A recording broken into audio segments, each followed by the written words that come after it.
Moving forward, yung ating namang second question ay yung ating perception sa ating sarili o yung pananaw natin sa pagiging real estate agent, paano ito nakaka-contribute or hindi nakaka-contribute sa ating performance?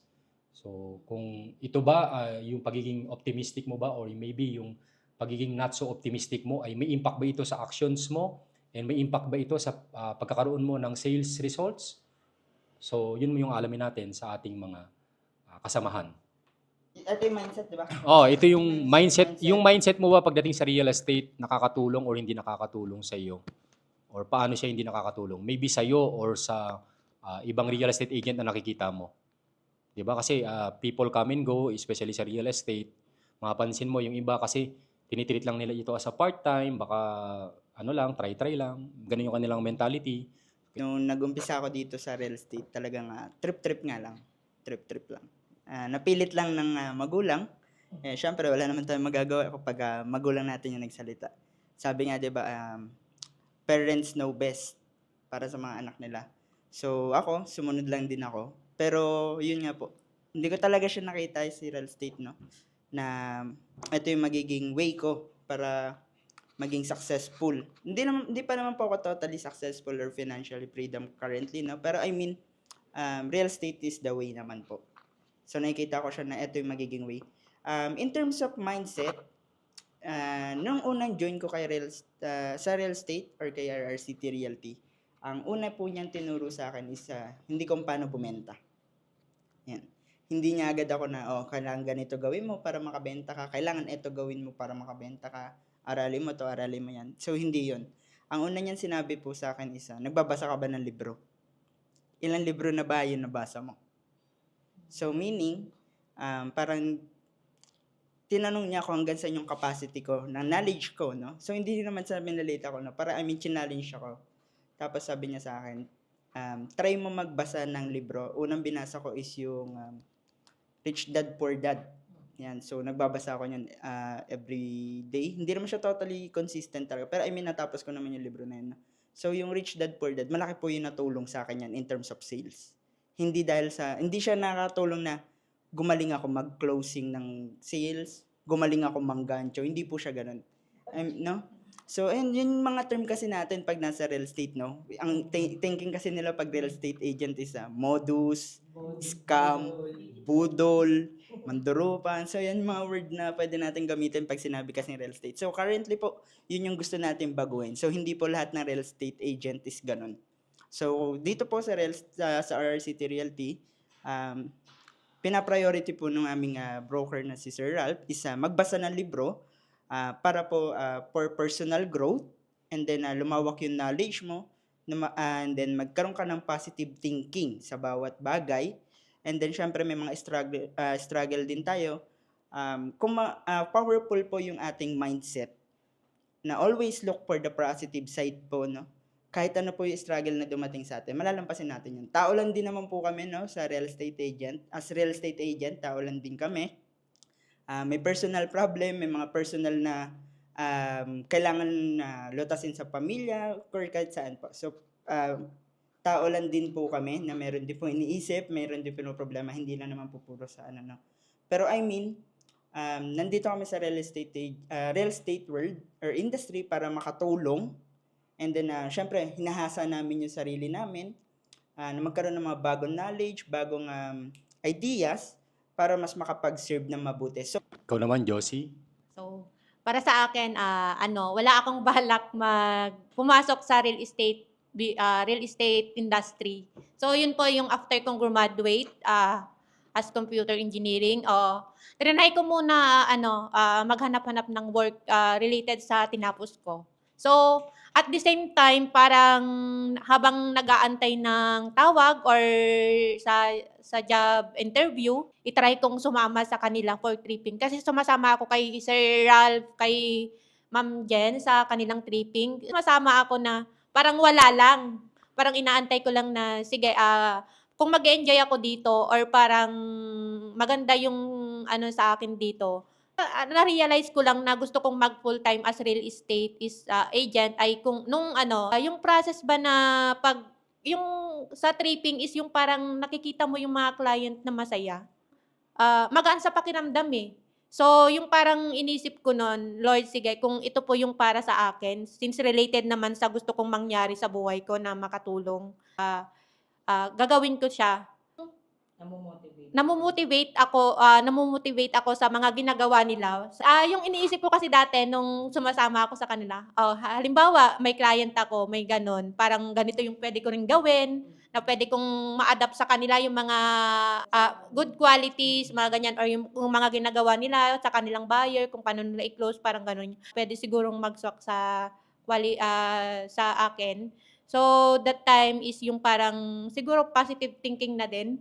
Yung parang gusto ko din na ano na 'pag yung tipong parang may sarili kang pera na parang gagastos ka pero hindi ka manghihingi. Then, ang kagandahan din dito is parang naano mo yung pasensya, yung mahabang pasensya sa client or sa mga kasamahan, ganyan.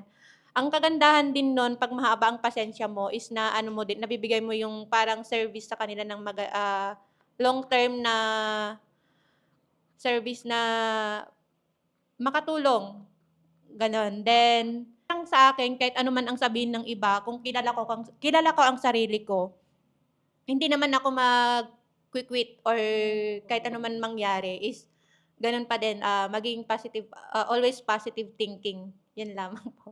Parang sa'kin sir, yung pagiging optimistic tsaka yung pessimistic. Malaki malaki epekto niyan sir kung pagdating sa effort ng trabaho. Kahit naman nung nag-eempleyo tayo, eh. Sabi nga nila, ang buhay natin laging may choices. Paggising pa lang natin sa umaga, choice na natin kung babangon tayo ng maaga o i-snooze natin yung alarm natin for another 10 minutes. So sa akin, sir, kung optimistic ako, lagi akong kikilos. Lagi akong gagawa ng video. Lagi mo ako makikita sa social media. Kasi gusto kong bumenta. Kumbaga gusto kong mag-share ng values. Gusto kong maging visible. Pero kasi sir, may time talaga, malaki ang epekto sa bilang ako, magulang na ako. Pag meron na pong may pinagdadaanan sa pamilya, pag meron tayong, syempre sir, yung real estate, sabi nga natin kanina, may commission yan, oo, pero hindi yan biglaan. Hindi immediate. Hindi immediate yan.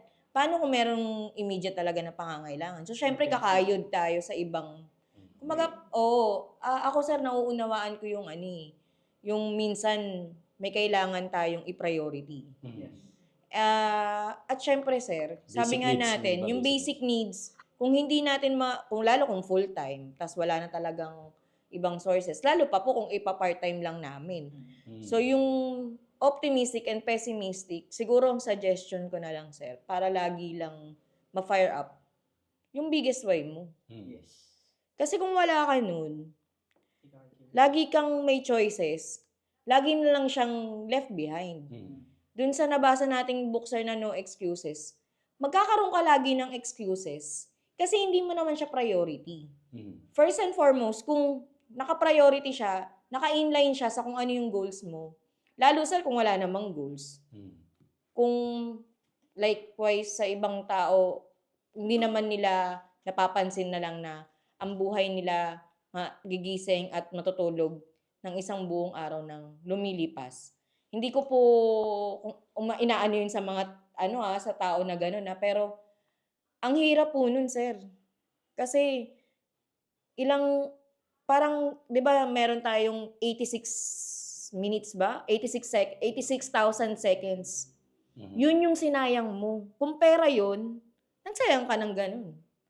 So para sa akin, sir, yung sinabi ni Sir Jan na pagbabasa, siguro sir kung hindi rin ako nagbabasa ng libro, nung No Excuses na libro, siguro sir pessimistic pa rin ako. Naging pessimistic ako. In time. Kasi sir, kailangan namin ng budget. So syempre maghahanap ako ng ibang sources of income. Pero nahanap ko yung why ko. Nung nahanap ko yung why ko, nahanap ko yung purpose ko kung bakit kailangan ko to. Ba't ako may goals? Lagi kang magiging optimistic, lagi kang gigising ng maaga. Lagi mong gagawin kung ano yung dapat mong gawin. Nakalist na yun. Dapat nga, ang taong optimistic, laging may to-do list eh. At saka nakaka-motivate yun, sir. Pag may to-do list ka, tas may chinek ka, ops, done. Tas, paggising mo sa umaga, magte-thank you Lord ka kasi, uy, may bagong opportunity na ng bagong umaga. Saka meron ka ng direction. Tapos, sir, pag natapos mo yung araw na yun, i-recall mo yung araw na yun, may nagawa ba ako ngayong araw na to? O Nakatulong ba to sa akin? Oo, o nag-browse lang ako ng FB maghapon. Ano ba Oo. nagawa kong tama? Nakabasa ba ako ng libro? Oops, hindi yata ako nakabasa ng libro. Hindi yata ako nakapaggawa ng ganito. Nakakasad yun. Ako, sir, minsan may moment ako ng ganun na. Kasi masakit ang ulo ko. Wala akong nagawa maghapon. Sabi ko, ayoko nang maulit to. Pagising ko ng umaga, kailangan may plano na ako. Ganun siya, sir. So, ako, sir, yung optimistic tsaka pessimistic, may kalagitnaan yan. Mhm. At kung lagi ka lang nasa gitna, sorry, pero yung effort mo rin yan, ano ka lang, parang average lang din. Not big. Alright. Oo. Hindi ka rin pupunta dun sa aim no, na mataas. Lagi ka lang mediocre, yung tawag nila, sir. Mediocre, Mediocre, mediocrity. yung average lang. So, wala. Yung araw mo lilipas. Matatapos yung araw mo na yun lang yun. Sabi nga ni sir, di ba? Mm. I-aim mo na maging top 1% ka. Oo. Kasi pag wala ka talagang plano, wala ring ano. Kahit gaano mo iplano yung buhay mo, kung hindi ka optimistic or nasa gitna ka lang ng optimistic tsaka pessimistic, baliwala. Ayun lang po. Okay, thank you. Palagi kong sinasabi, saka even magbasa naman tayo ng libro, no? 80% of our success is psychology and 20% only yung technical aspect. Kaya tayo palagi nating ine-emphasize yung value ng continuous learning every single day kasi nga malaking factor yon.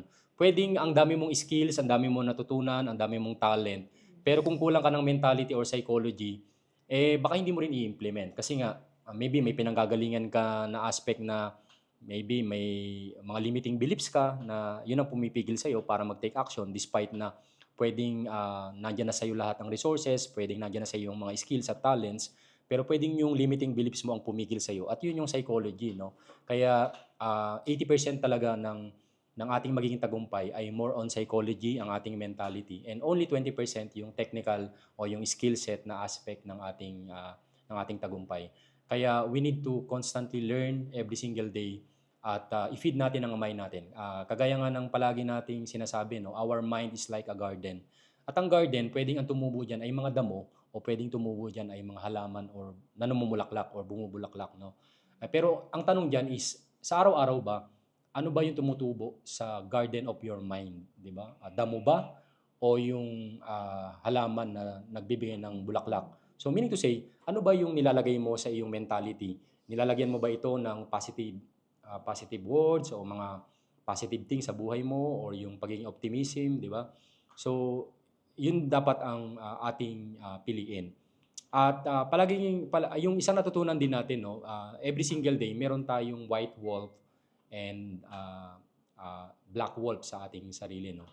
Ang tanong lang diyan is ano ba yung pinifeed mo, yung white wolf mo ba o yung iyong black wolf sa sarili mo, no.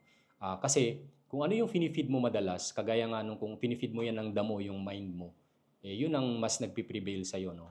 So kailangan lang nating i-feed yung mind natin ng positive or optimism o yung right perspective in life. Nang sa ganun ay mas makapag-take action tayo, maging productive tayo at magawa natin kung ano yung right thing, no? At magiging efficient at effective tayo sa ginagawa natin. At yun ang makakontribute sa atin through time, no? Moving forward,